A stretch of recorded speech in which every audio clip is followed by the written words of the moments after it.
Okay, order. Hi, everyone. Good afternoon. Yeah, it's afternoon now. I want to welcome you to our discussion today, our panel discussion, which we've entitled Decoding the 2024 Saskatchewan Provincial Election Results. So it's pretty timely, I would say. I hear at least there was an election on Monday, or was it this week? Yeah. At any rate, my name is Dale Eisler. I'm a senior policy fellow here at the Johnson Shirayama School, and I'm going to be the moderator for the discussion, and maybe a referee at times too. We'll see. We're really fortunate to have four people with us today that bring really unique and kind of expert perspectives to this subject of the election this week, both as observers and actual, people who are participants or have been active in politics themselves. Before we get going, I want to say a few quick words about the Johnson Shirayama Graduate School of Public Policy, or JSGS as we like to call it for short. We're a partnership between the University of Regina and the University of Saskatchewan. Since our inception in 2007, we have become recognized as one of Canada's leading policy schools for educating graduate students and public servants interested in and devoted to advancing public value in terms of public sector and governance. Today's event is supported by the Department of Politics and International Studies at the University of Regina, which encourages students to think broadly, critically, and systematically about the core features of their democratic and global citizenship. This event is also supported by the University of Regina's 50th anniversary year of celebrations. So in case folks haven't heard or don't realize, 50 years ago today, the University of Regina was officially formed or named as such, became an independent university. I had already left the campus by that point. That's how old I am. And it was still Regina campus in those days. So anyways, 50 years for the University of Regina, which I think is quite an achievement. And it's a school that's got a very good reputation, both regionally and I would say nationally. I would like to also acknowledge that while today's event is taking place in Regina at JSGS's physical homes in Saskatoon and Regina, both are located on First Nations territory, Treaty 4 in the case of Regina, and Treaty 6 in Saskatoon. These are the original lands of the Cree, Ojibwe, Saulteaux, Dakota, Lakota, and Nakota, and the traditional homeland of the Métis. To help our event run smoothly, we ask everyone to mute their electronic devices, which I haven't done yet. I better do that. I forgot about that. Okay, hopefully that's muted. And if you need to exit the room for any reason, the doors are right along here. As for the format, following my introductory remarks, our speakers will each provide some brief opening thoughts on this week's election. After that, we will move to an audience Q&A. I have a question or two to get us started, but I look forward to hearing what questions you have for our speakers. I would if you would like to ask a question, please raise your hand, and one of the JSGS staff members will bring a microphone to you when we get to the Q&A section. We've got a limited amount of time, so I ask you to keep your questions as concise and to the point as possible so we can address as many questions as possible. A final point, this is being recorded and will be available on the JSGS website. The link of the final recording will be shared with all who have registered here today. So what's this all about? What we're hoping to do is interpret the results of the election and a few thoughts that I have specifically. For example, what's the message voters sent to the parties this week? What were the key issues that defined the outcomes? What does it tell us about the political trajectory of Saskatchewan? And what does the rural-urban divide mean for governance in Saskatchewan? And now for our panel members, we're going to explain all the intricacies of this, right, folks? You're going to do that, right? Okay, I'll go from my immediate right down the row. The Honorable Dustin Duncan was first elected as an MLA for the constituency of Weyburn-Big in a by-election in June 2006 at the age of 26. He was re-elected in 2007, 2011, 2016, and 2020. Dustin has been a member of the Board of Internal Economy, served as Vice Chair of the Caucus Crown Investments Corporation Committee, and was a member of the Sask Bills Corporation Board. Among his many roles, he served as Minister of Crown Investments Corporation, Minister responsible for the Public Service Commission, Minister responsible for Sask Energy, SGI, Sask Power, and SaskTel, as well as the Saskatchewan Liquor and Gaming Authority and Sask Water. In his spare time, he was also Minister of Health, Education, Environment, Energy and Resources, the Global Transportation Hub, and Tourism, Parks, Culture, and Sport. That's quite a resume, Dustin. Dustin and his wife, Amanda, were both born and raised and educated in the Weyburn area. They have 2 sons and 1 daughter. Dustin obtained an undergraduate degree in history from the University of Regina. Dr. Merelda Fiddler-Potter is Assistant Professor, Indigenous Communication and Fine Arts, Indigenous Business and Public Administration at First Nations University of Canada. She was formerly a faculty lecturer and executive in residence here at the Johnson Shreyama School. She completed her PhD at JSGS in 2022. Her dissertation was entitled Reconciliation and the Role of the Journalist. Previously, she spent 17 years as a journalist working for CBC before she decided to take a new path in academia. Dr. Tom McIntosh is Professor, Department of Politics and International Studies at the University of Regina. Tom's research focuses on Canadian politics and policy, and more specifically, healthcare, population health, and Canadian intergovernmental relations.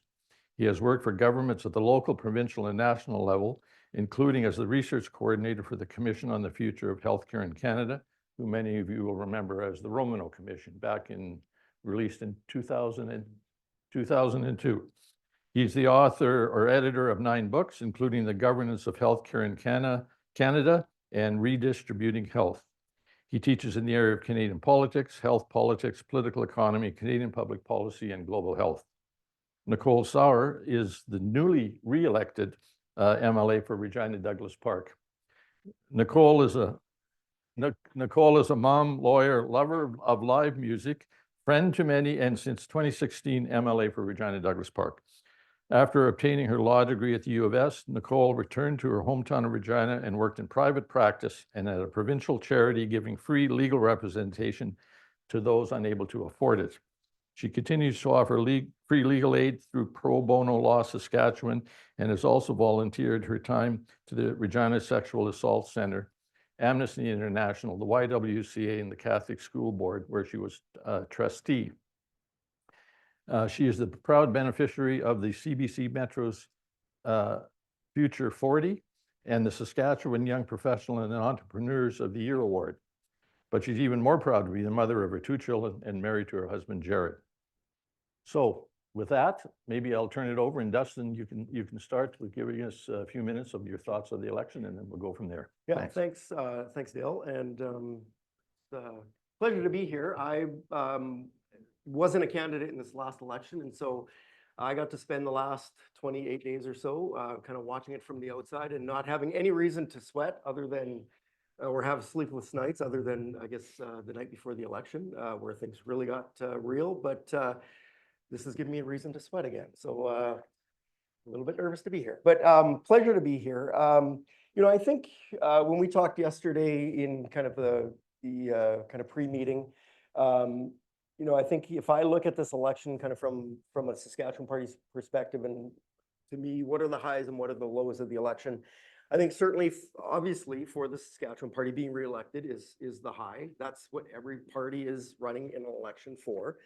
I think what obviously, and I think we'll get to this later, the outcomes, particularly in Regina and Saskatoon, overshadow, you know, I think this was certainly from a Saskatchewan Party perspective, from a provincial perspective, pretty historic election for the Saskatchewan Party.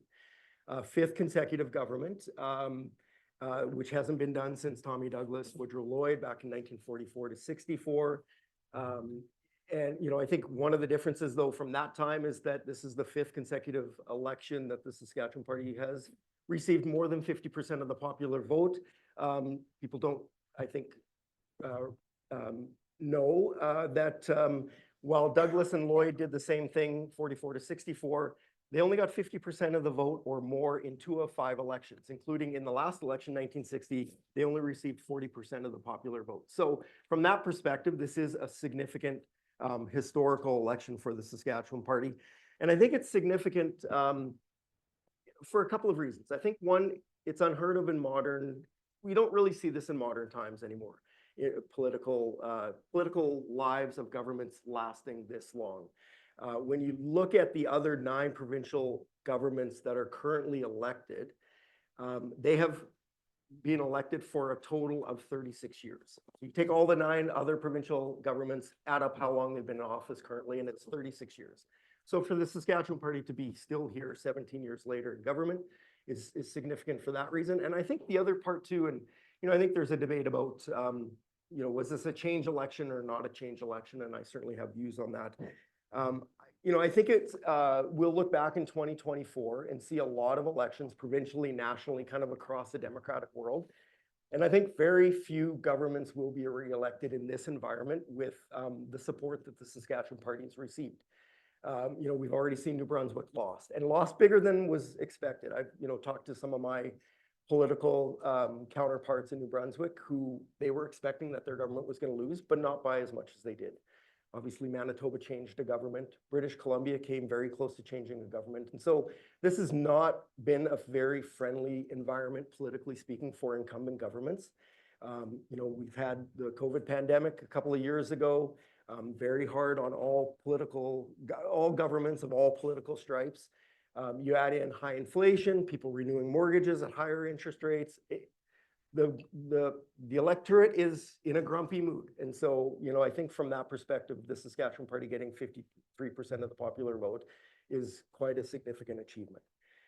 So that's, I think from my perspective as a Saskatchewan Party member, that's the highs. Certainly the lows would be, and, I don't want to speak for Nicole, but she would probably share this. The longer that you're together as a party, as a caucus, you really become more like a family. And so the lows are really saying goodbye to people that, are more like friends and family, both candidates and ministers and caucus members that some, you thought they were going to be in a tougher race, and some that are, maybe a little bit of a surprise in terms of what the outcome is, but that's never easy. And so that certainly will, for the premier and for the caucus that is going to form the government caucus, that's, certainly going to be difficult days in the coming days to make phone calls to, say goodbye to some people. And obviously having no seats in Regina, and it looks like 1 seat in Saskatoon, that's going to be very challenging for the government. Obviously forming a cabinet, you want to have representation from regional balance in your cabinet. And Premier Moe isn't going to have that opportunity, certainly in Regina. And, likely there's going to be 1 cabinet minister from Saskatoon, and we know who that is. And so, I think that's going to cause, be a challenge for the government going forward. And, I think as well, the management of the House with a fairly small majority, certainly what we're used to in the last 4 terms of government, this will be the narrowest margin. And House management is difficult at the best of times.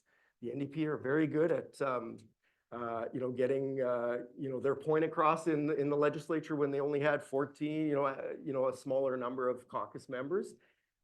It's going to be an interesting just challenge in terms of managing the House. I think one of the benefits of having a larger majority is it gives opportunity for ministers to be out of the House and attend events and trade missions and things of that nature. That's going to be very difficult when basically from 34 members, I think is what the government caucus is sitting at. They'll have to elect a speaker. They'll be down to 33, and 31 is a majority. So it's going to be very, I certainly wouldn't want to be the House leader or the House whip for the government at this point.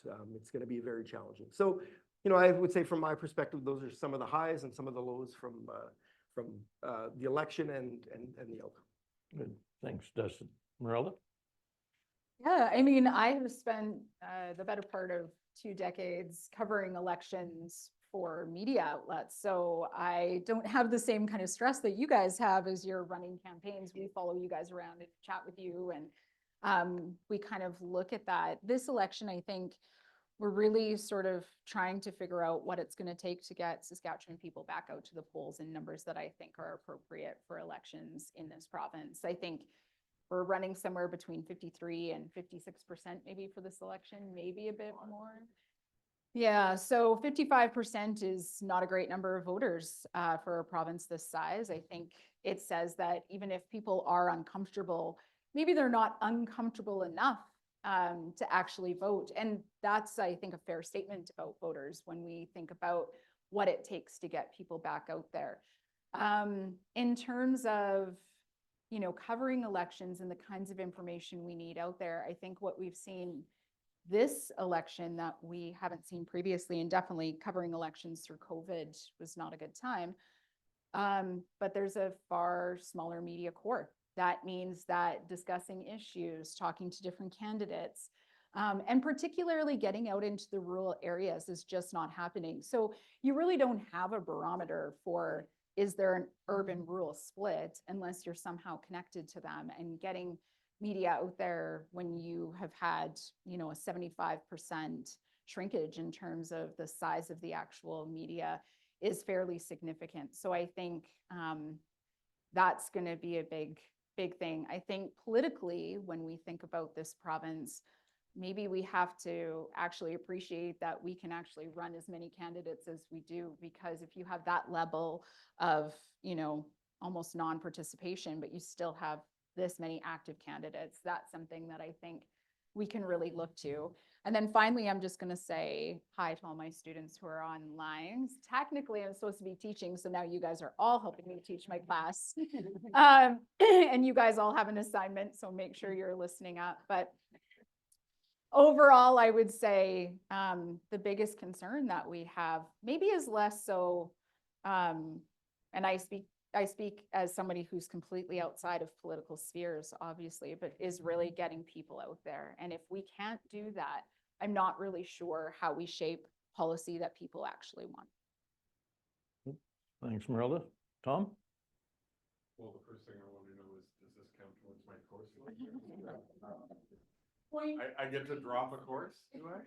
Now? Yeah, it's as a percentage, it's probably not worth worrying about. I think as Dustin said, this is one of the most interesting elections. Yes, it was the fifth term for the SAS party. Pretty unprecedented, certainly unprecedented in contemporary times. Certainly one of the most interesting and sort of captivating elections in Saskatchewan in a very long time. And yet it ended up pretty much where it started in terms of what most people thought the outcome was likely to be, which was a reduced SAS party majority and a much bigger NDP opposition caucus. So there was no big shift, big moment in which something happened during the campaign that suddenly changed the dynamic. That dynamic was thought to be in place well before the election was called. There were some surprises though, even though it was a kind of no surprise outcome, there were some surprises. The NDP not quite making that breakthrough in the smaller cities, which they had hoped for. The threat from the right that didn't really materialize in terms of the Sask United or the Buffalo Party. The Greens got twice as many votes as the Buffalo Party. And so, that didn't happen. There's some really interesting issues, I think, to think about. The polls got it wrong on the popular vote, got it massively wrong, and over 50% for the SAS party. There were polls indicating that the NDP were going to win the popular vote in the final days of the election. And it not only didn't happen, it didn't come close to happening. Some of that may have to do with Merelda's point about turnout. The other thing about the urban-rural split too, and this, because of course this has been the focus, I've been doing a lot of media commentary on this over the last few days, and even before the election. This was the big fear, the urban-rural split and whatnot. And I was going through my Twitter feed, and Janet Brown, the pollster in Calgary, had some very sage comments on Twitter, which is a rarity in and of itself. These days, Twitter is not where one goes for intelligent political discourse anymore, if you ever did go there. She cautioned everybody to remember that an electoral map is a winner-take-all. And so it gets colored green or it gets colored orange. Underneath that color, that stamp of that's who represents this riding, there's a lot of variation, right? The NDP vote went up in most rural areas. The Sask Party went, you know, there's still significant Sask Party support in Regina and Saskatoon. And I think going forward, governing, both opposition and government, we should keep that in mind, that like the US, you aren't a red state or a blue state, every state's really kind of purpley. And some states are more deeply purple than others. But they get either a blue or a red stamp. We give either an orange or a green stamp. And we should remember that variation that lies underneath that representative map, right? So there's a couple of things here, I guess, you know, for the Sask Party, there's an opportunity now. They have a 5th term. We know what the issues are. I think the expectations are high from the public that there's going to be action. There needs to be action on healthcare. I'm a health policy guy. I spend a lot of time worrying about this. Rural healthcare is a mess. Urban healthcare is a mess. They're a mess for different reasons. There are no easy solutions to any of this. This is complex stuff that we're dealing with. There's real opportunity there. There hasn't been more money in the healthcare system ever. It's not how much we spend, it's how we're spending it. It's been a mantra of mine for a very long time. For the NDP, there's an opportunity to begin to act like a government in waiting, to hold the government into account. If they are going to make the breakthrough next time, they're going to have to demonstrate that they are a government in waiting and that they can pull it off. They're going to have to build some better routes into the rural ridings in rural Saskatchewan. I'll leave it there for the time being. There's a few things there to talk about, I think. So Good. Thanks, Tom. Nicole? Hi, everybody. It's an honor to be here with this group of esteemed panelists. Like Dustin, a little bit nervous to talk with all of you, but very happy to be able to have this conversation. I know we've all been living it for the last several weeks. I would be remiss if I didn't acknowledge the fact that I'm joined today by my colleague, the newly elected MLA for Regina, South Albert, Alina Young today. So she's here watching and I'm sure taking notes.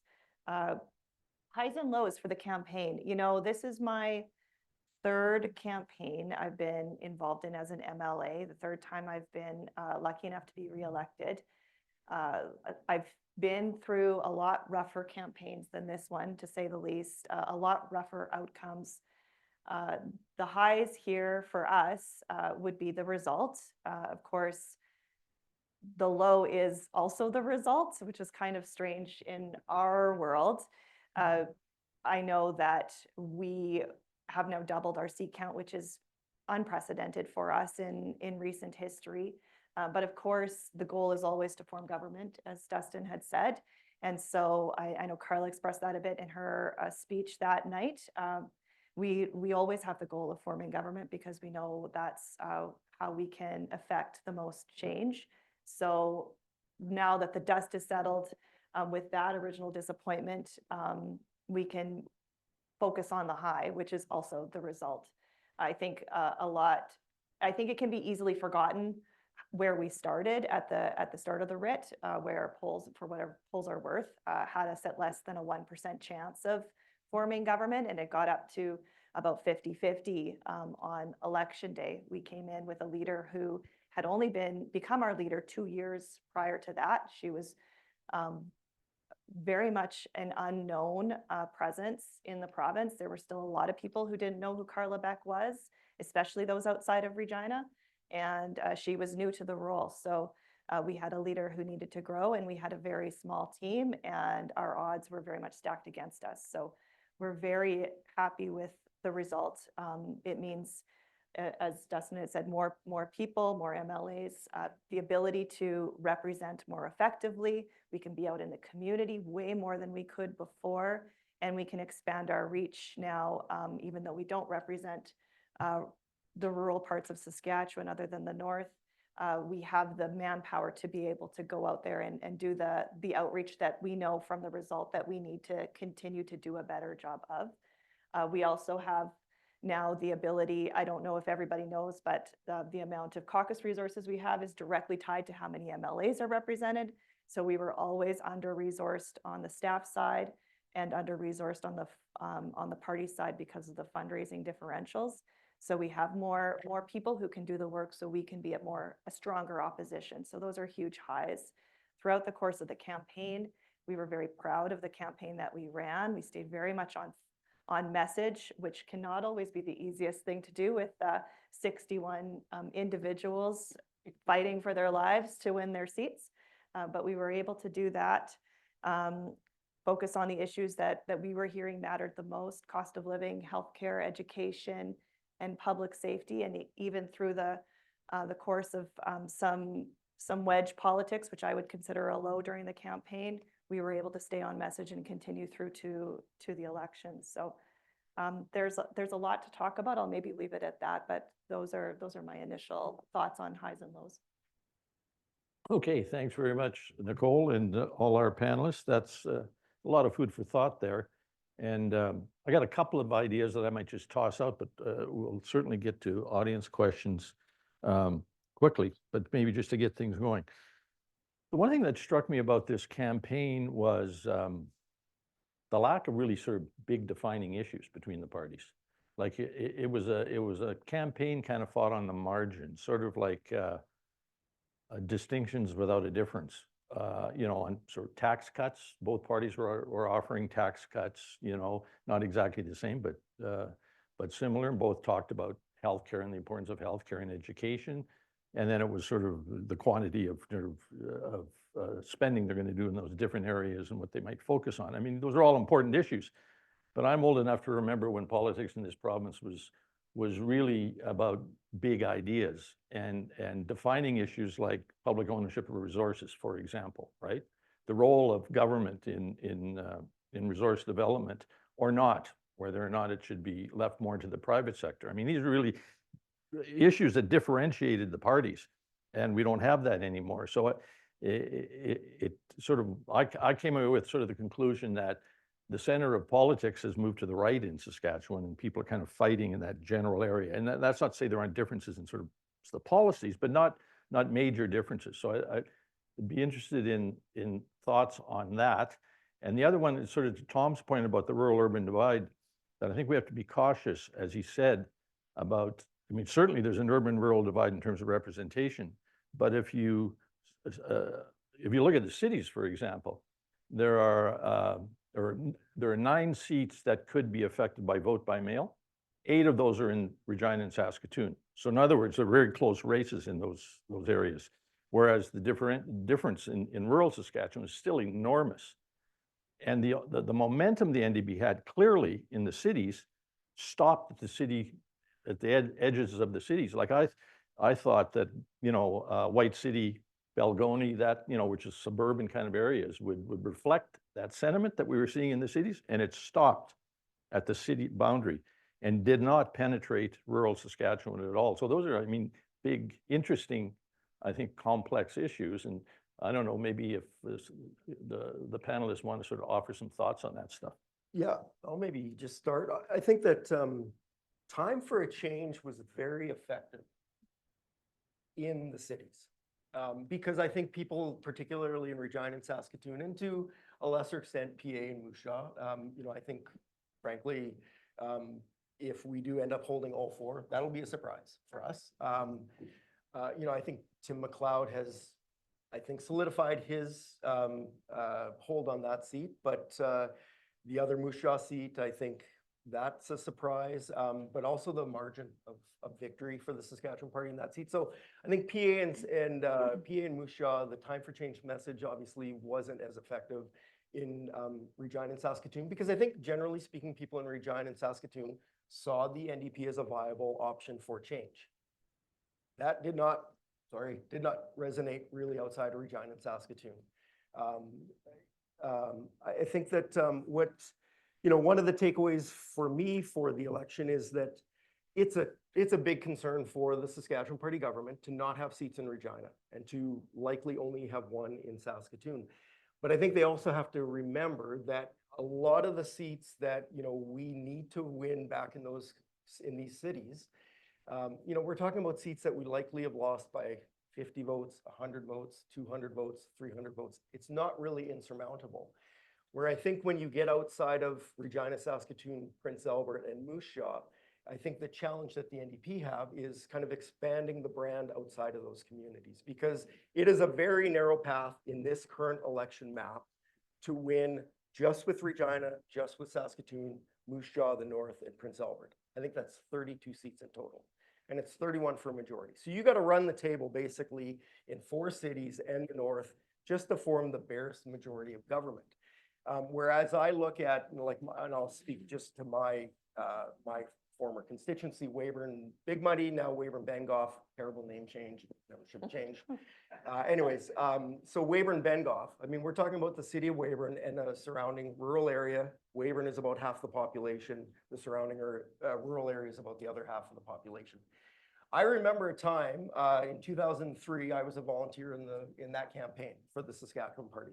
It was the last election before I became a candidate. And Weyburn was a target for the NDP.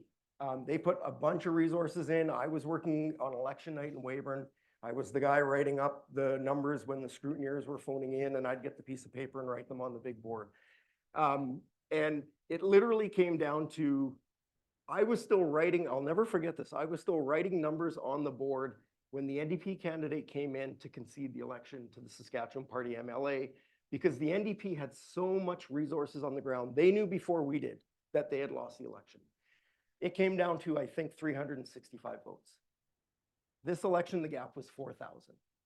So there are seats that traditionally have been targets for the NDP outside of those major urban areas that do include an urban part. I'm not talking about the strictly rural seats like a Cypress Hills or a Wood River.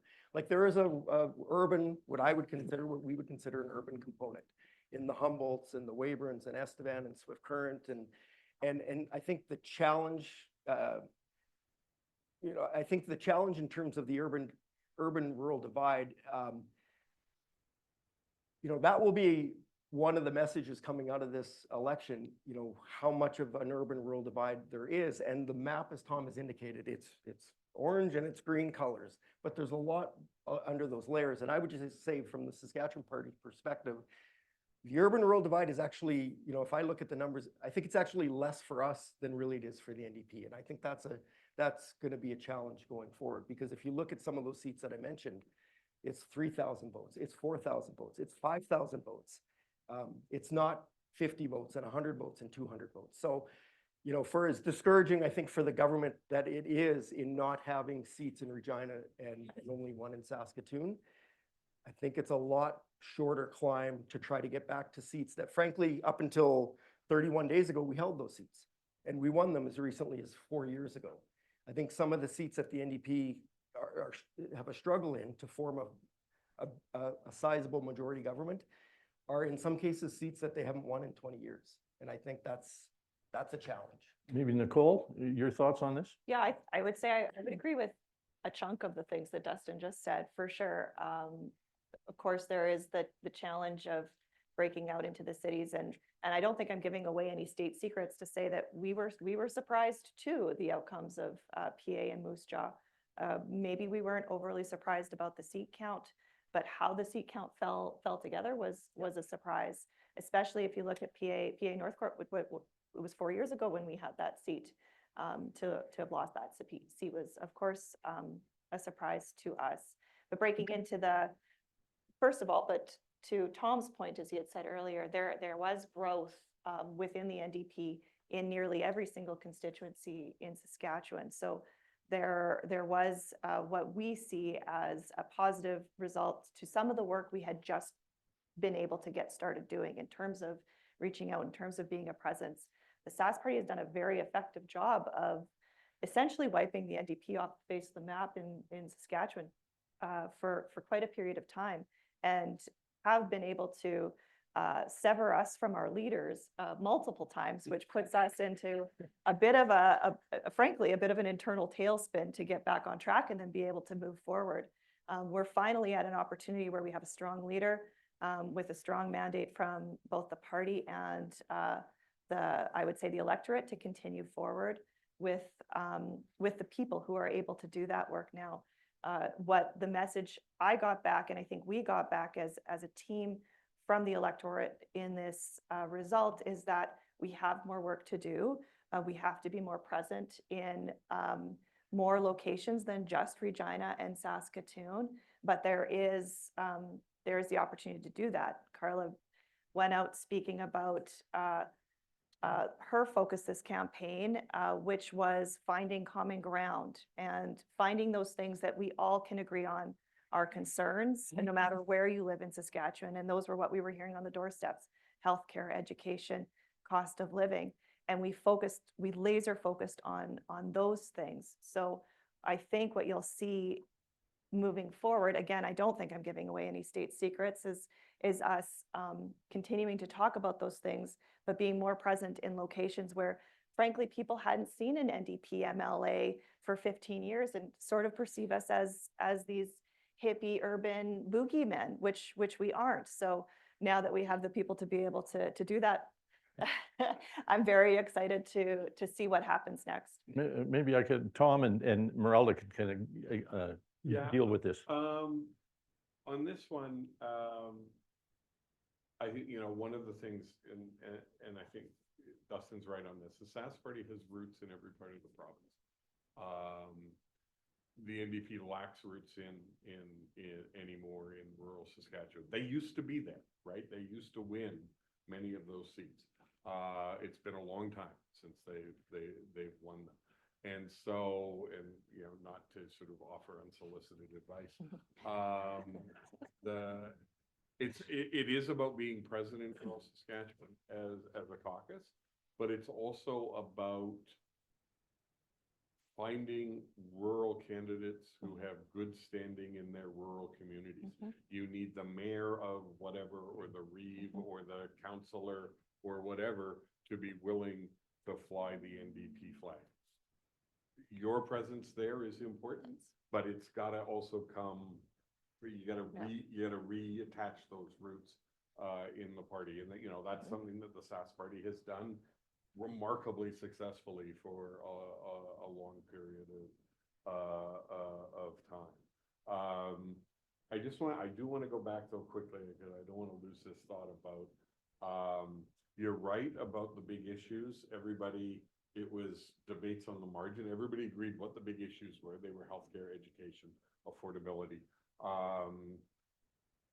To pander to this audience a little bit, unfortunately, both parties define education as K-12 and tend to forget about there is some education that happens after grade 12, and some attention to the universities, particularly nice.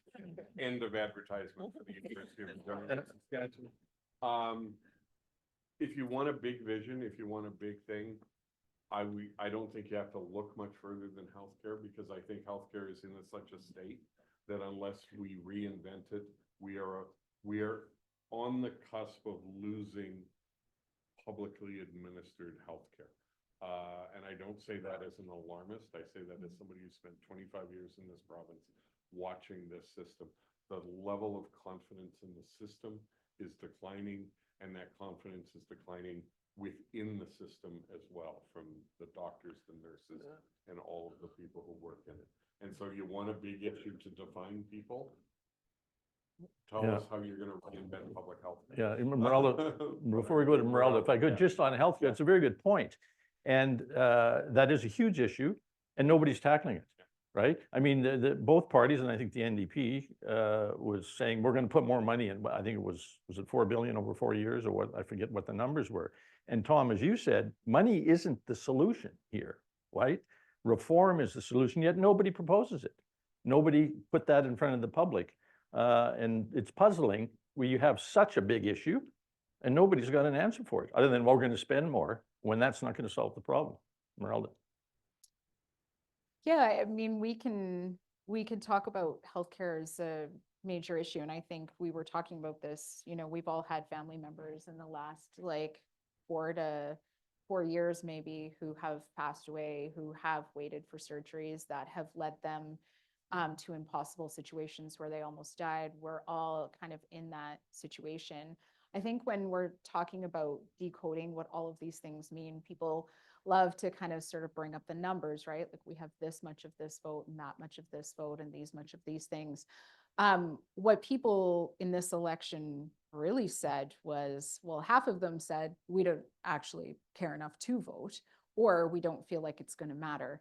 And then the other half either lumped in with who they thought might actually take them where they need to go, or who they thought might change things enough that they could find it more palatable. That's probably sounds pretty negative for what was a really exciting election, but that's kind of true. And when you spend a lot of time thinking about the narratives that people give you in policy, they're actually pretty clear. What they're saying in this space right now is that nobody was tagged, not one party, not one individual politician was tagged with either a win or a loss in this political sphere. That's what wins elections. Either a leader gets tagged with all the losses, or a new upcoming leader gets tagged with all the wins. And that's what you see in those big, like crushing, really landslide victories. Somebody gets tagged with a win or a loss, and no one has the win or the loss here, which means that neither party has a high ground on messaging to people. And I think that's where those pieces come to play, right? You have that big key messaging that has to come, and you have to tag the politicians within it. So if you haven't been effectively tagged in that space, I do think the premier was tagged with some things. And I think it's going to take a couple of months to see what that looks like. And I don't think that's a secret. I don't think anyone would disagree with me, and I'm not trying to insult him. I could just as easily say that, when other political leaders have won or lost. But when Brad Wall won, he was tagged with being the only choice, like the person who could take us somewhere. That has not happened since. We have not seen another leader who's come in and been like the choice or the person or the individual.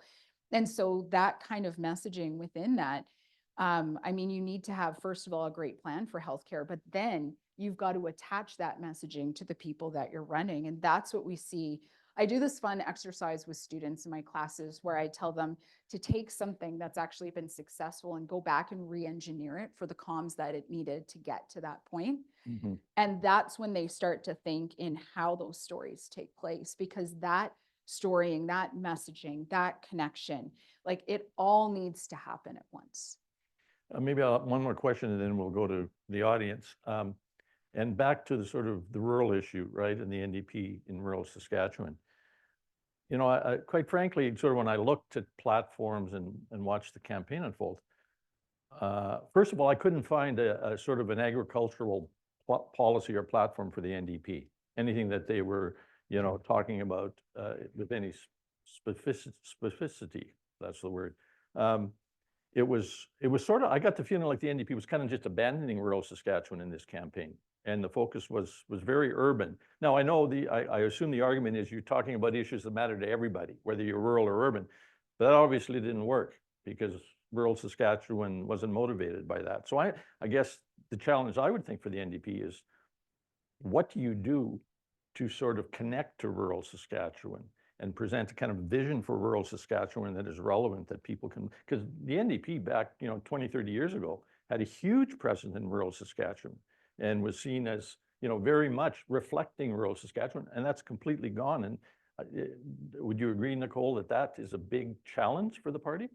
I disagree with your statement about us abandoning rural Saskatchewan in our platform. We did have some ag things, and like you stole my thunder. We were focused on what was being fed back to us from the communities as to what the top concerns were, because you can go anywhere in any corner of Saskatchewan and hear concerns about healthcare in particular. Like I went to Broadview, I was in Rosetown, just this campaign, Yorkton, Weyburn, talking about healthcare. That was the biggest issue that, and as Dustin had said, the time for a change messaging. So I don't think we abandoned rural Saskatchewan, but you're not wrong. You know, the outcome is the outcome. And so although we did make gains, we weren't able to break ground in any seat in rural Saskatchewan. I don't think it's for us. Like, again, it leads me back to my original statements about the work that needs to happen in the next 4 years. I don't think any community likes it when somebody comes in and says, look, this is what you need. I'm going to tell you how I'm going to fix your problem, and I'm going to tell you what your problem is. We need to go and we need to listen. We need to be present, and we need to do a better job of making those forming and growing relationships with key leaders in corners of the province that we haven't been able to do in a long time. And I think those things will come to us, and our job as politicians is to advocate for what communities are telling us they need, not for us to tell communities what we think they need. Does that make any sense? Yeah, but parties should have a vision too for, you know, society and parts of society. All I'm saying is, you know, back in the day, the NDP had a very clear sort of platform for rural Saskatchewan in terms of initiatives and priorities in rural Saskatchewan, and that's sort of not visible anymore. Which was built out of the communities and the relationships that they had within the communities. And again, like it's been 17 years, 18 years, it's been a long time, nearly 20 years since we've been in government. Yeah. And we haven't exactly spent those 20 years in a large opposition. Like, again, the Sask Party has been very effective in what they have done. And we have struggled to get our feet back on the ground. I would argue that our feet are back on the ground now. And so we can now get back to the work that we should have been able to be doing for the last 20 years and frankly haven't. Okay. Now the audience, I'm sure there's questions out there, and Aaron, will, if you don't mind, and maybe just if you mention your name when you, we have a mic coming here. Thanks a lot. Aaron Weir, just to pick up on this discussion about the rural-urban split, panelists touched on the NDP being shut out in Prince Albert and Moose Jaw, which I would agree was maybe the most striking aspect of the election results. So I'd just like to ask the panel to maybe decode a bit more what actually happened in PA and Moose Jaw, and how do those smaller cities fit into that rural-urban split or not? Anybody? Yeah, I mean, we can start on that. I would say that when you look at cities like Prince Albert and Moose Jaw, so in bigger urban centers like Saskatoon and Regina, we're a few generations since we've been on the farm and the land. In PA and Moose Jaw, you are far more likely to live in the city and still farm. So there's a much stronger connection there. There's a much stronger connection to land in those cities. There's a much stronger connection to sort of those communities outside. So we talk about those cities as if they're big cities. What they are is they're expanding cities who have big city problems, small city resources, and half the people live out of town. So even your bedroom communities, those are people who still sort of are connected, right? So you've got that going on in those spaces. I think the rural-urban divide has actually kind of almost been conjured up. We actually continue to talk about it as if it's a thing. I still hunt on the land. I still go out, you know, in those spaces. And I think what we've forgotten is that people in the city, not everybody, but a good chunk of people, still go out, still care about those things, still want to be there. We actually talk about farmers and the rural areas as if they don't care about the land. So the problem has been that we treat rural Saskatchewan like a boogeyman almost, right? Like when we talk about this rural urban divide, like this is this space, but actually there's so much more in common. And we talk about this all the time when we talk about connecting Indigenous people with farmers. Indigenous people out in smaller communities and rurals have more in common with farmers than they do not, because of encroachment on land and all of those spaces. So what's happened is we treat the rural areas and the urban areas as if there's only one possible way they could vote, and there's not. So the way that we talk to rural Saskatchewan has to change, because we have, and I mean, maybe less so for the Saskatchewan Party than for the NDP, but I think in general, we treat them as outsiders. And that's not what they are at all. They're part of this, they have the same concerns as us, they have the same care as us. And if we don't start talking to them in real meaningful ways, I think we'll just see votes in those areas plummet in general, not just for one party. Dustin, do you have any thoughts on this? You know, I think for me, PA is a little bit more understandable than Moose Jaw. You know, I think, you know, you can't discount just like hard work and actually knocking on the doors. And I know our candidate in Moose Jaw, Megan Patterson, like worked hard at it. You know, I think obviously Tim McLeod, I think, is established in the community. He's well known. He's a minister, and I think their incumbency has its benefits. So I think that can explain a little bit. I think, you know, a couple of issues in PA that were really important to people up there, obviously a hospital, that was very well received. You know, forestry announcements recently, that obviously that is one of the lifebloods of those communities. But I think also, you know, the focus that the provincial government, the Saskatchewan Party, has put on crime reduction initiatives may not be well received in a place like Regina, like the Marshal Services, not well received in Regina, very well received in a place like Prince Albert. So, you know, the Saskatchewan Party was successful in speaking to some of those issues. The creation of the crime reduction team, the work of the warrant suppression team, they've been active in those, in kind of that northern forest fringe area. That was speaking to what people were hearing, door knockers were hearing on the doorstep. So again, a little bit back to kind of that urban rural type of split. You know, I find it interesting that, and I fully support the RCMP, have friends that are RCMP officers. And, you know, we've as a government, we've said, you know, we'll put money up if the RCMP can recruit more and add more positions to Saskatchewan, we will fund the positions. That's not a problem. But, you know, I think one of the things not to lose sight of the fact is that, you know, the support for the RCMP is highest in the areas that people likely aren't going to be policed by the RCMP, meaning in Regina and Saskatoon.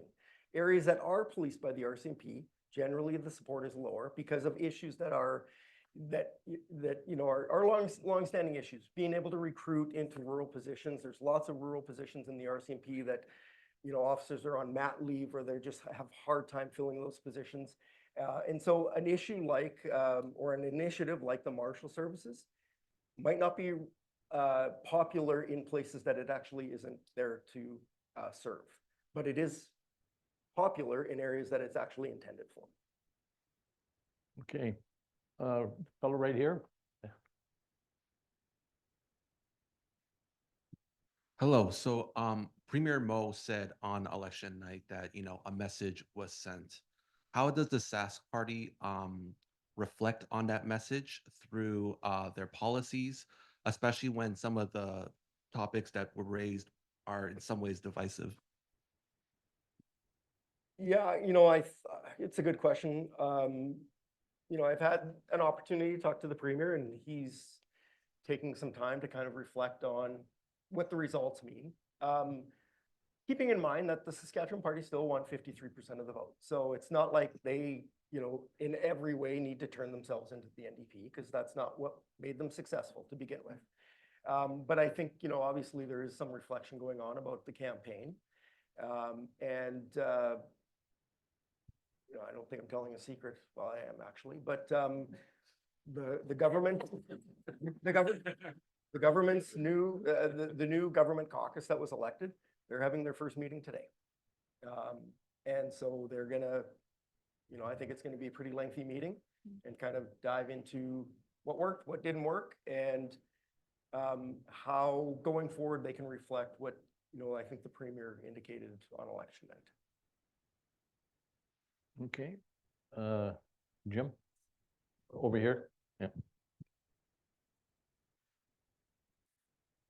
First off, thanks to everybody for coming. I promised Tom I'd be mean to him, so I'm not going to ask him a question at all. I'm mostly in agreement with Dale that on like tax and economic policy, the parties ended up in the same place. But we also had a campaign where I think you could play with it a little bit. And if I was trying to explain it to a friend in Ontario who doesn't know us very well, I think you could tell a story of an insurgent populist party that campaigned on tax cuts and cutting government waste as the center of its fiscal policy, and an establishment party in government that wasn't going to raise taxes, but has a 10-year economic plan and some major state-led infrastructure projects in irrigation and nuclear as the center of its economic plan. If I was to then tell them that, hey, the tax cutting parties on the left and the big infrastructure parties on the right, they might find it confusing. And I guess my question in that setup is, do voters at the doorstep and activists in party meetings find it confusing, or is it just that my mental map is off and this actually makes sense to people? Oh, good question. Who's gonna brave an answer? You want to go first? I got a theory on that. Okay. I think we sometimes, we focus on, you know, whether it's the urban-rural divide or, you know, whatever other divides, we are still relatively a small province. Yeah. And we're not as divided as we think. Yeah. And so there's a lot that actually we can agree on. There's certainly things that we disagree on, and sometimes those become the very vocal, loud disagreements. But, you know, Alina's here, and she was my critic as the Sask Power. I guess I'm still the Sask Power Minister for a few more days. But it kind of drove me crazy a little bit every time that, you know, we would make an announcement and, you know, there would be some criticism with it, but generally speaking, you know, on like the nuclear issue.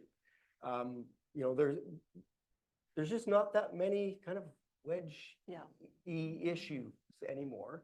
I just don't think we're as kind of divided as a province as you know, people maybe think we are. Yeah, I think Dustin put it well. I would agree. Okay, back here in the aisle. Yeah, I'm curious. I think we're maybe avoiding one sort of obvious issue. I'm Mike, by the way, and I had the pleasure of driving between Nipawin and Regina a lot last year. And I grew up in a place called Archerville, which is on Highway 35, which was a very NDP area my entire childhood up until like the early 80s. What I found interesting was talking about the urban and rural divide and how we talk to people. On that trip, every time I was amazed at how many F Trudeau signs I saw. And some of them even had machine guns on them, which is something that I had never imagined would be something that people would think is acceptable. So I suppose I'm giving away my allegiance here by bringing this up. But I wonder,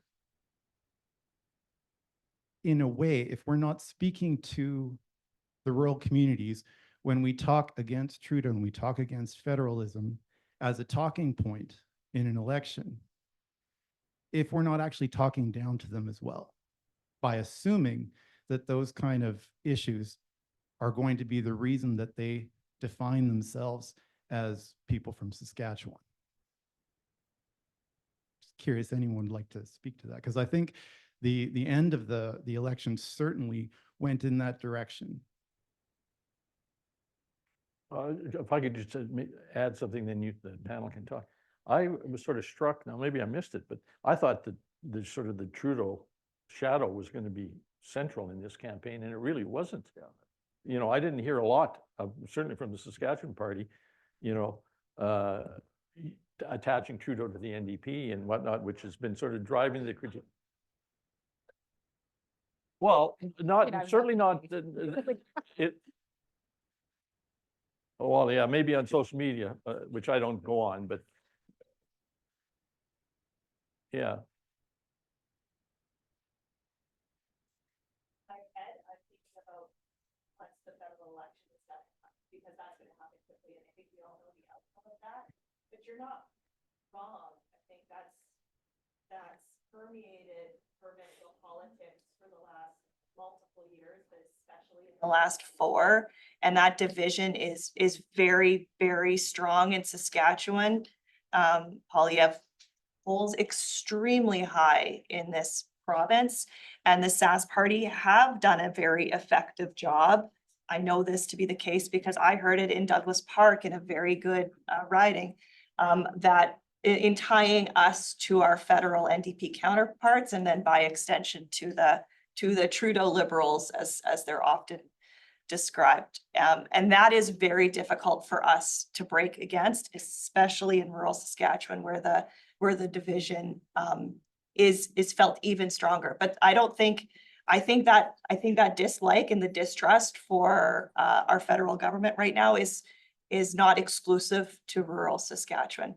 So I haven't talked about it because in my head, I've moved on past it, and I'm hoping that this won't be a hurdle for us as a party to overcome in the next iteration. I know Carla has tried really, really hard to at every opportunity talk about the different relationship that the Saskatchewan NDP has with the federal NDP.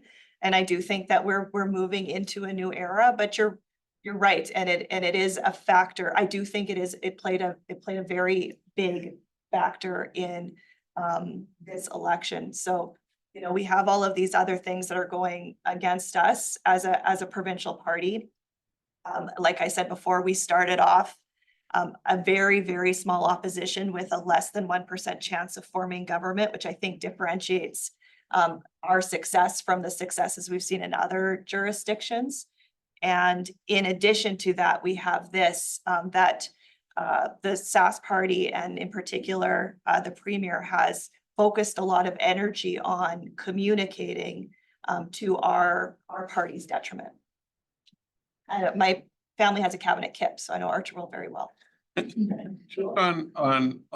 that too, and I think it goes back to some of the stuff we've already said, is it's much easier for the SAS party to do that to the NDP when the NDP doesn't exist in large parts of the province, right? Where there's nobody knows any New Democrats in those, right? Nobody's standing up waving the flag that is, and so it becomes much easier to create this sort of parody of, you know, Carla Beck taking orders from Jagmeet Singh over the phone on a weekly basis, sort of imagery, because you don't have any relation. The relationship, especially in rural Saskatchewan, with the NDP has been broken for so long, and for all those reasons that Nicole has said about, you know, the challenges of a small caucus and the challenges of leadership within the party over the last decade or so.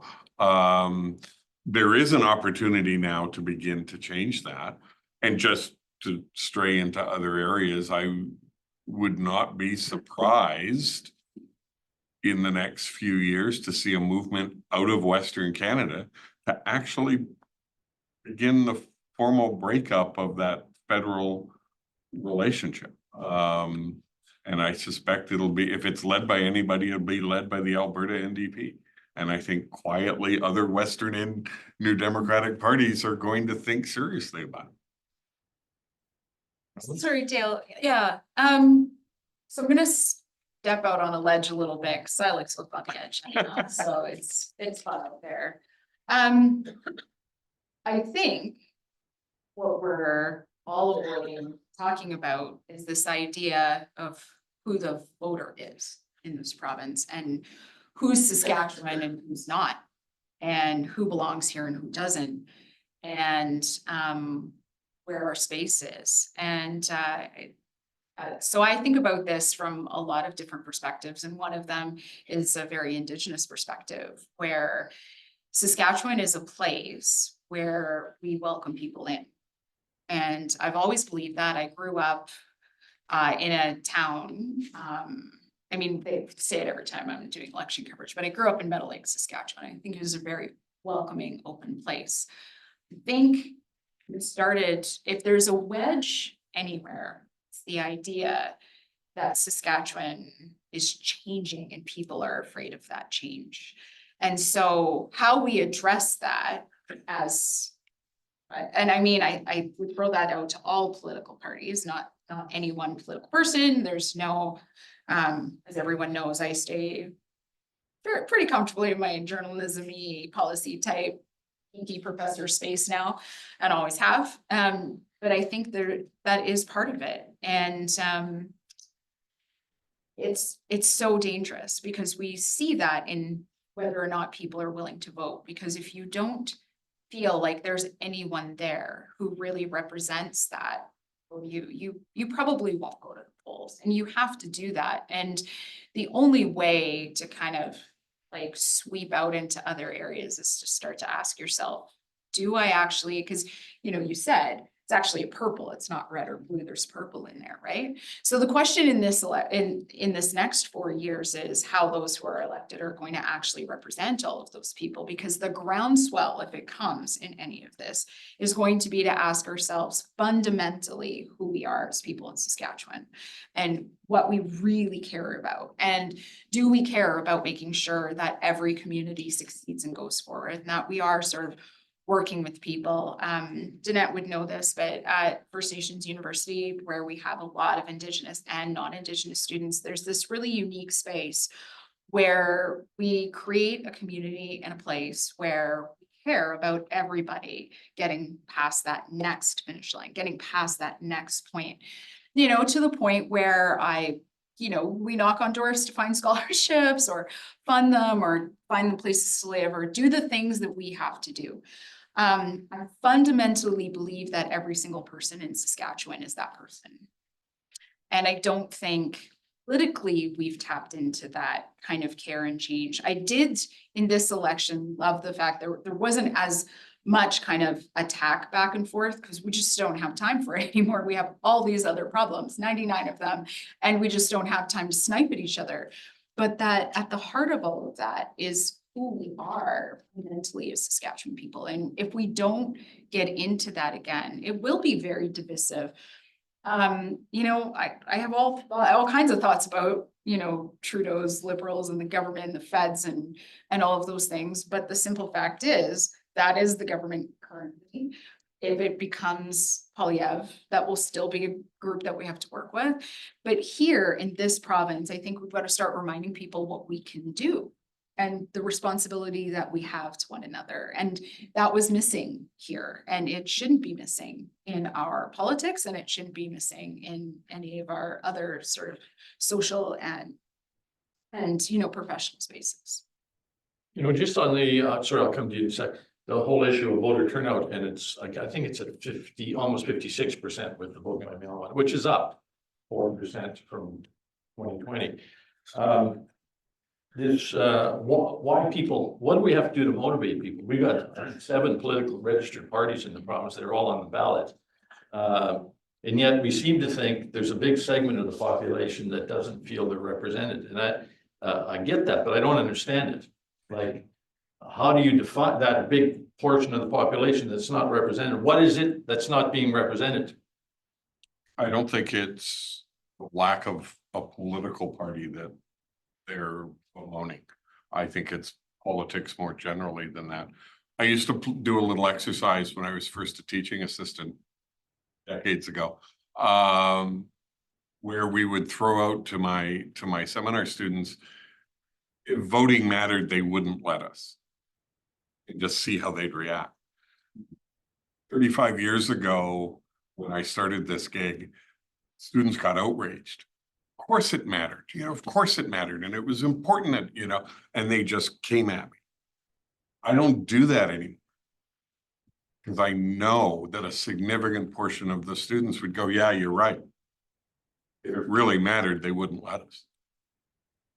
There is a real disconnect from formal politics, the way, and not a disconnect, oddly enough, from the kind of community-based, community caring kind of stuff that Merelda was talking about, and wanting to build those communities and build bridges across communities. There's a lot of energy for that. There's no energy or appetite for, or a lot less energy and appetite for the kind of formal political processes that we're talking about today. And yet you could argue that society has advanced enormously over the last half century in terms of quality of life and inclusion and things like this. So it's a better life today than it was 50, 40 years ago, when people were, adamantly defending the right to vote and the belief in that. So it's contradictory in itself, right? So I'm just curious where that comes from, like why people are so apathetic. Well, I'm also not convinced that it's any one specific thing. Like saying that people feel that they're not being properly represented, assumes that people have looked at all of the parties and have decided that no one is properly representing me, therefore I'm not voting. And I think it's discounting a large swath of people who are frankly just struggling to get day by day and trying to get their kids to soccer and sports. And, you know, I was out trying to get people to go to the doors, or trying to get people to go to the polls on election day in Wascana Plains, which is a well-off area, but there were still people there who were like, I don't have time to vote. I have to go do this. I have to go do that. And I know we make an election week and we try to make it as easy as possible for people to vote. And I think there has been a lot of progress in that respect, but there are still a lot of people out there who are just frankly struggling and cannot put in their hierarchy of needs voting on top of like everything else that they have to do in their lives. Yeah. I'm not saying that's okay, but I think it needs to be included in the Yeah. conversation. Okay, question here? Yeah. Oh, Thank you. Thank you, Dale, and thank you to the panel. Just so the left side of the panel is aware, the microphones will kind of drop for you, so I'm a little trouble hearing you. Oh, okay. But I do want to pick up on this issue of the sort of changing diversity of the province and ask the question, to what extent does the legislature look like a province? So recently in British Columbia election, we have for the second time in the country, a female majority legislature. Can I just ask the panel for their reflections on to what extent certain measures of diversity are reflected in the House? I'm not aware of what that gender split or other diversity measures look like. I don't actually know what the outcome of, I haven't had the opportunity to stare around our table to figure out whether or not, I know we went, like, our caucus went into the election with, well, it was a majority women led. I don't know if we're there right now. I can tell you definitively though, that there's way more work to do, because I know there won't be gender. I'm positive, I think, that there won't be gender parity. Alina's throwing numbers at me, but I can't actually figure out what she's trying to say. We won't have gender parity. I think I can say that definitively in the Saskatchewan legislature yet, but also, and concerningly, we also don't have proportionate representation of BIPOC or any other type of group, you know, folks with different abilities, that sort of thing. We have a lot of work to do, I think, as a province in terms of ensuring that we are properly representing the people that we serve, and we are somewhat behind the times if you look at it jurisdictionally. So more work to be done, but I don't actually know what the makeup is. The dust is yet to really settle from the election, to be perfectly frank. We just got one more seat yesterday, so we're still kind of figuring things out. I don't know if you know. no, I think, you know, to go to Nicole's earlier comment about people who are struggling and all that, those also, you know, the working two jobs, or those also tend to be people who are coming from more marginalized, racialized communities, and they don't have the time for the kind of to be involved in politics. Politics is still, you know, it really helps if you are upper middle class, professional, married, or, you know, partnered with another upper middle class professional, because you may have to give up your income and you can live off the partner's income or whatever for that whole period in which you're trying to get politically engaged. And so those are huge barriers to making the legislature look much like the province. And it's not just, this is not a Saskatchewan problem. This is an everywhere across Western democracy problem that is not, you know, we're still talking about, you know, the first Indigenous person to do this or the first Indigenous person to do that in a province with the largest Indigenous population in the country. And we're, you know, and it's great to celebrate those, but we should have gotten there a long time ago in so many of those things. at the back. I just want to ask a follow-up question regarding Premier Moe doing some reflecting.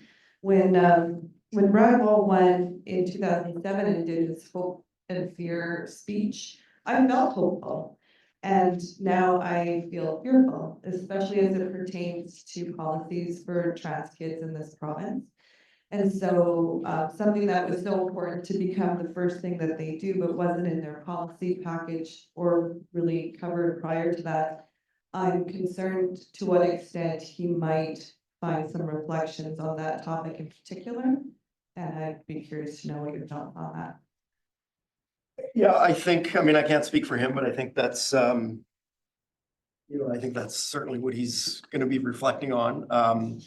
You know, I actually, wasn't even in the province the week of sorry, I missed the leaders debate. Sorry. I was out, my wife and I were out of the province that week. So when all kind of that was transpiring, I don't know, you know, I frankly can't even speak to use of like the first priority. That really didn't resonate, I think, with me. I don't necessarily pursuing that policy, though. It's not, that part of it isn't necessarily surprising, considering, you know, we're talking about a you know, a center-right political party. That being the first priority, I think he's reflecting on like why he would have said that was the first priority, and you know, he may have more to say on it in the next couple of days after some reflection. But I think, you know, this is one of the areas where there is some, if there is divisions between more urban and more rural Saskatchewan, these are the types of issues where there is some division, because obviously like a Bill 137 plays in Regina and Saskatoon differently than it does in other parts of the province. That's just the reality of the province. And so, yeah, I mean, this is one of the things that he's reflecting on.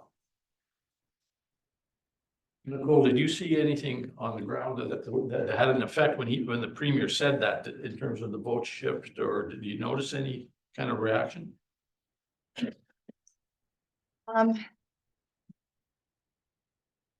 Yeah, you know, talking about the reaction on the doorsteps, I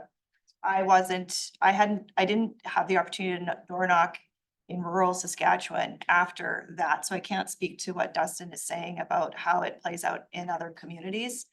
I know that after the debate and after that announcement, not many people brought it up on the doorstep, but those who did were very upset. And they were either upset over the divisiveness of it. They were upset over the way it was communicated as a first priority. And they were upset about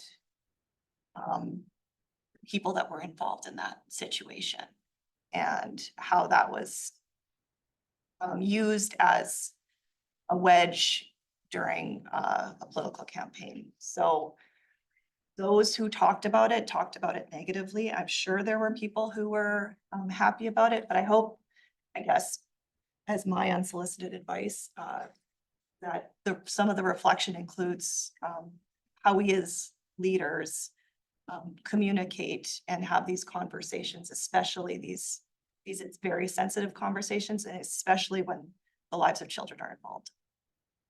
I think if there's anything that everyone should consider when we're talking about these kinds of issues is that we're taught when you become a leader within an Indigenous community, you're taught that it's your role to protect everyone. And there is a place within that, and I can actually relate to what Andrea is saying.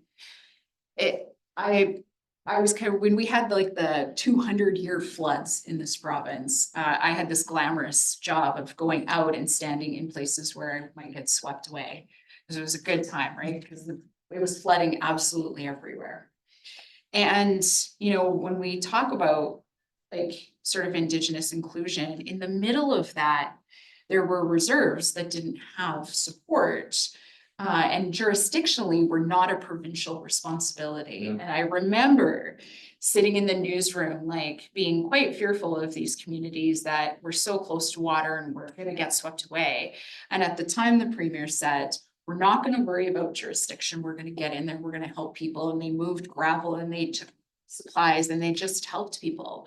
And I think, if anything, the thing to think about is you don't have to agree with everyone, and we don't have to agree with people's life choices, and we don't have to agree on all of these things. But we need to remember a couple of things. One, there are school boards that we elect that hopefully will do good things and come up with good policies that are related to very specific communities, right? Weyburn is going to be different from PA, is going to be different from Regina, is going to be different from smaller farming communities, going to be different than PAIS, right? Those communities and schools and things need to have flexibility to make sure that they create an environment where everyone can get a good education. That's one. So you need to understand that what the province's role is in things, what the federal government's roles is in things, and then what those like local government's roles are. I think we've lost that a bit. I think people don't understand what the province's role is versus what municipal governments are. But the other part is when you are a leader, you're elected to represent everyone. And you are elected to make sure that you are protecting your people to the best of your abilities and that you are helping them. All of those things. And this is not a criticism of anyone. This is just what we were taught. And this is what I understand. And whenever I go back and we talk with elders about what is our role as leaders, whether you're a political leader or a leader in education or those things, the one thing that they remind us is that you're only as good as the people, the ideas that you protect and the people you protect and all of those things. So I think I only share this as something that is incredibly important, not to take a side in anything, not to criticize anyone, but to remind people again that that is kind of what you aspire to. That's the leadership I aspire to see, right? That we protect one another.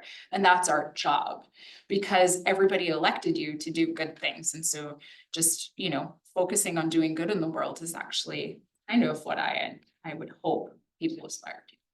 Can I just want to pick up on something that Merelda said that I think is really important. And again, I offered Nicole unsolicited advice, so I'll offer the Sask Party and Dustin, even though he's not going to be there, some unsolicited advice. The first thing partly because I come also from a family with a lot of teachers in it, the first thing that went through my head, I heard this is our first priority, is a province-wide law. How the hell do you enforce this? And good God, the teachers there's no way teachers are gonna. And I think Merelda's point is really important. There are school boards and there are schools and there's parent teacher. A good conservative approach to this is to let communities find the solutions and accommodations for themselves that meet the needs of their students. It will not be an issue in all schools. It will be an issue in some, and it will be different in every school. And the good conservative approach to that is to let the people who are most affected and for whom it is most important solve the problem amongst themselves and come up with the accommodations that we need. It is why, as you said, why we have school boards. It's why.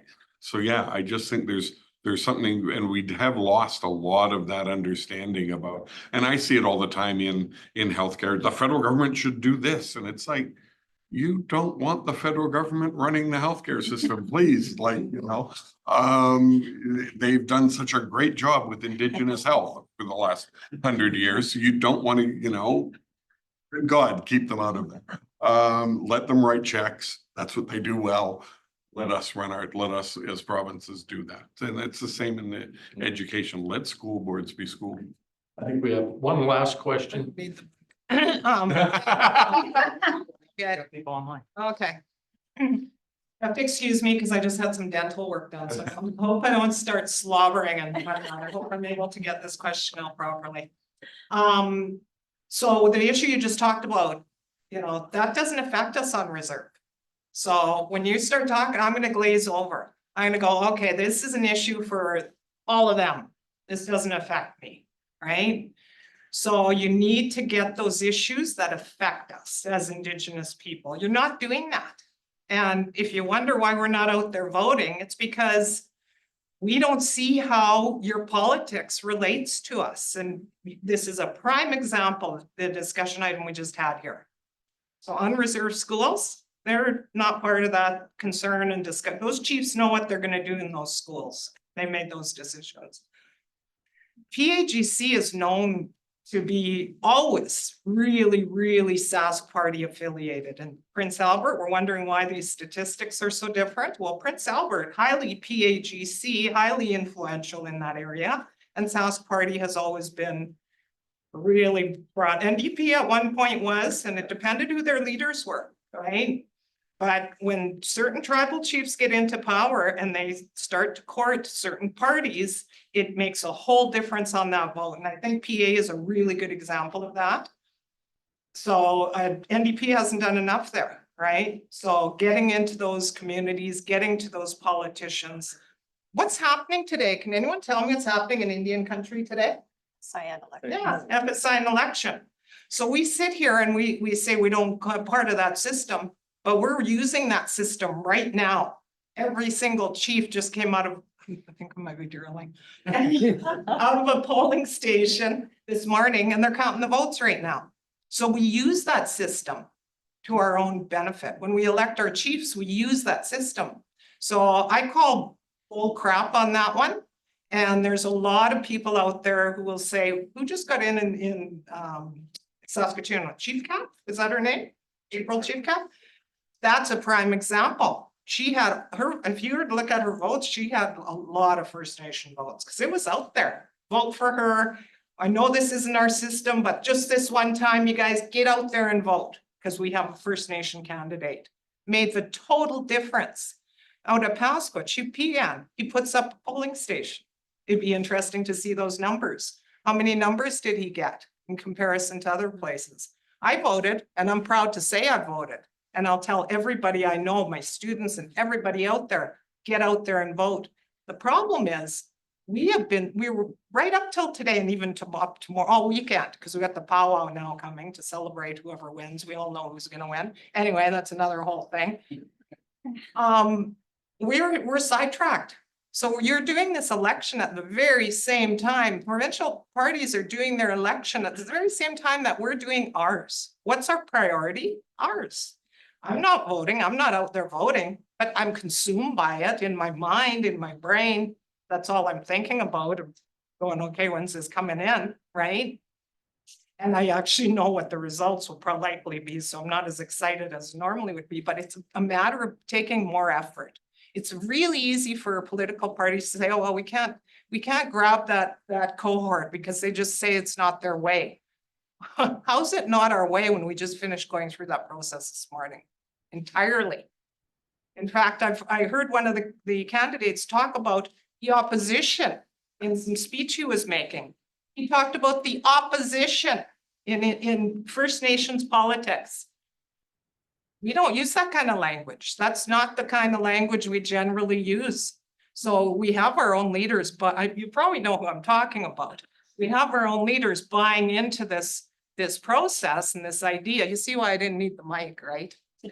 This idea of this isn't our system, it's a foreign system. Well, no, we function in this system. We elect our leaders, our tribal council leaders in this system, our band First Nation leaders, our national PTO leaders. We elect them in this system.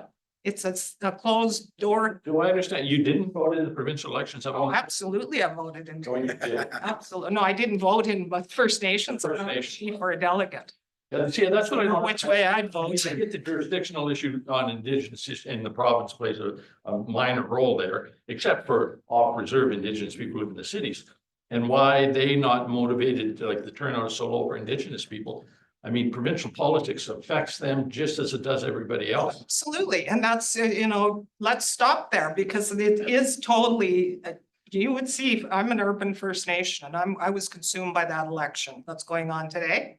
More so than I was consumed. I knew who I was going with, right? Yeah. That was automatic. I don't even need to think about that. So, but this Indigenous election, First Nation election, I should say, this FSIN one, And we're consumed with all kinds of other little politics that are coming up and here and there and haunting us and whatnot else, and social media. So I'm saying parties need to get more active. You need to be more, you need to physically get out there and start to really talk to people and put that out there. Your system that you vote for in your band election, your system you vote for in the tribal council election, your system you vote for in your PTO national system is all that same, very same system. So and if April Chief Camp is a prime example. If you were to look at, because First Nations got out to vote for her and they got her in. Okay, thanks very much. All right, folks, we're past 1:30, which was our end time. So I want to thank all of our panelists. I thought it was a great discussion.